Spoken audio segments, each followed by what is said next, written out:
اعوذ باللہ من الشیطان الرجیم بسم اللہ الرحمن الرحیم۔ محترم ناظرین گرامی السلام علیکم۔ محترم ناظرین گرامی، امید کرتے ہیں آپ سب خیریت سے ہوں گے۔ دعا ہے کہ خالق کائنات آپ کی ہر پریشانی دور فرمائے۔ محترم ناظرین گرامی، میرے ساتھ شامل ہوں جب میں حضرت علی علیہ السلام کے اس واقعے میں غوطہ لگاتا ہوں۔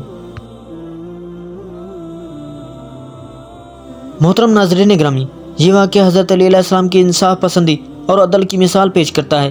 اس واقعے میں ایک عورت نے اپنے شوہر کی شکایت کی کہ وہ اس کی کنیز کے ساتھ زنا کرتا ہے۔ حضرت علی علیہ السلام نے اس معاملے کی سنجیدگی کو سمجھتے ہوئے عورت کو دو راستے پیش کیے۔ اگر وہ سچی ہے تو شوہر کو سخت سزا دی جائے گی، لیکن اگر وہ جھوٹی ہے تو اسے سزا دی جائے گی۔ محترم ناظرین گرامی، اس واقعے کی چند اہم پہلو۔ انصاف کا اصول۔ حضرت علی علیہ السلام نے اس واقعے کے ذریعے یہ واضح کیا کہ انصاف کی فراہمی میں کسی بھی قسم کی رعایت نہیں برتی جائے گی۔ یہ ایک اہم سبق ہے کہ ہر شخص کو اپنے دعوے کی سچائی ثابت کرنی ہوگی۔ محترم ناظرین گرامی، خود احتسابی عورت کی حالت اور اس کی سوچ یہ ظاہر کرتی ہے کہ وہ اپنے دعوے کی سچائی سے مطمئن نہیں تھی۔ اس نے اپنے ساتھیوں سے کہا کہ اسے واپس لے چلو، جو اس بات کی علامت ہے کہ وہ جانتی تھی کہ اس کے دعوے میں حقیقت نہیں ہے۔ محترم ناظرین گرامی، سزا کا خوف۔ حضرت علی علیہ السلام کی طرف سے دی گئی سزا کا خوف اس بات کی نشاندہی کرتا ہے کہ معاشرتی اخلاقیات کی پاسداری ضروری ہے۔ یہ واقعہ ہمیں یہ سکھاتا ہے کہ جھوٹے دعوے کرنے کے نتائج سنگین ہو سکتے ہیں۔ محترم ناظرین گرامی، معاشرتی رویے۔ اس واقعے میں عورت کی حالت اور اس کی سوچ معاشرتی رویوں کی عکاسی کرتی ہے، جہاں بعض اوقات لوگ اپنی ذاتی مفاد کے لیے جھوٹ بولنے کی کوشش کرتے ہیں۔ محترم ناظرین گرامی، نتیجہ۔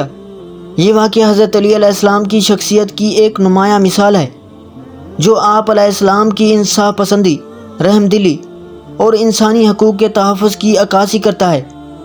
یہ ہمیں یہ سکھاتا ہے کہ ہر انسان کو اپنے دعوے کی سچائی ثابت کرنی چاہیے اور انصاف کے اصولوں کی پاسداری کرنی چاہیے۔ محترم ناظرین گرامی، یہ واقعہ حضرت علی علیہ السلام کی زندگی کے اہم پہلوؤں میں سے ایک ہے اور اسلامی تاریخ میں حضرت علی علیہ السلام کی انصاف پسندی کی ایک شاندار مثال کے طور پر جانا جاتا ہے۔ یہاں اس واقعے کی تاریخی معلومات فراہم کی جا رہی ہیں۔ تاریخی پس منظر۔ حضرت علی علیہ السلام پیغمبر محمد مصطفیٰ صلی اللہ علیہ وسلم کے چچا زاد بھائی اور داماد تھے۔ حضرت علی علیہ السلام کو اسلامی تاریخ میں ایک عظیم رہنما، عالم اور انصاف پسند حکمران کے طور پر جانا جاتا ہے۔ آپ علیہ السلام کی خلافت کا دور 656 سے 661 عیسوی تک رہا۔ محترم ناظرین گرامی، مدینہ منورہ۔ یہ واقعہ مدینہ منورہ میں پیش آیا، جو اس وقت اسلامی ریاست کا مرکز تھا۔ حضرت علی علیہ السلام کی خلافت کے دوران مدینہ منورہ میں مختلف سماجی اور سیاسی مسائل موجود تھے، جن میں انصاف کی فراہمی ایک اہم چیلنج تھا۔ محترم ناظرین گرامی، معاشرتی حالات۔ اس دور میں معاشرتی اخلاقیات اور عدل و انصاف کی اہمیت بہت زیادہ تھی۔ لوگ اپنے حقوق کے لیے آواز اٹھاتے تھے اور حضرت علی علیہ السلام نے ہمیشہ انصاف کی فراہمی کی کوشش کی۔ محترم ناظرین گرامی، انصاف کا اصول۔ حضرت علی علیہ السلام نے عورت کو بتایا کہ اگر وہ سچی ہے تو وہ اپنے شوہر کو سزا دیں گی، لیکن اگر وہ جھوٹی ہے تو اسے سخت سزا ملے گی۔ یہ آپ علیہ السلام کی انصاف پسندی کی عکاسی کرتا ہے۔ محترم ناظرین گرامی، عورت کا رد عمل۔ عورت نے اس بات کو سن کر اپنے دعوے سے پیچھے ہٹنے کا فیصلہ کیا، جو اس بات کی علامت ہے کہ وہ اپنے دعوے کی سچائی سے مطمئن نہیں تھی۔ محترم ناظرین گرامی، اس واقعے کے اثرات۔ یہ واقعہ نہ صرف حضرت علی علیہ السلام کی شخصیت کو اجاگر کرتا ہے بلکہ اسلامی معاشرت میں انصاف کی اہمیت کو بھی واضح کرتا ہے۔ محترم ناظرین گرامی، واقعے کی تفصیل۔ ایک دن ایک عورت جناب امیر المومنین حضرت علی علیہ السلام کی خدمت میں حاضر ہوئی اور اپنے شوہر کی شکایت کی کہ وہ اس کی کنیز کے ساتھ زنا کرتا ہے۔ یہ ایک سنگین الزام تھا اور حضرت علی علیہ السلام نے اس معاملے کی سنجیدگی کو سمجھتے ہوئے فوری طور پر فیصلہ کرنے کا ارادہ کیا۔ محترم ناظرین گرامی، حضرت علی علیہ السلام کا جواب۔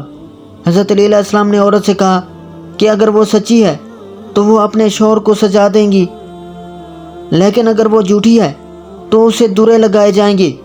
یہ جواب اس بات کی عکاسی کرتا ہے کہ حضرت علی علیہ السلام نے انصاف کے اصولوں کو مد نظر رکھا اور یہ واضح کیا کہ جھوٹے دعوے کرنے کے نتائج سنگین ہو سکتے ہیں۔ عورت کا رد عمل۔ عورت نے یہ سن کر اپنے ساتھیوں سے کہا کہ اسے واپس لے چلو۔ اس کا یہ کہنا اس بات کی علامت ہے کہ وہ اپنے دعوے کی سچائی سے مطمئن نہیں تھی۔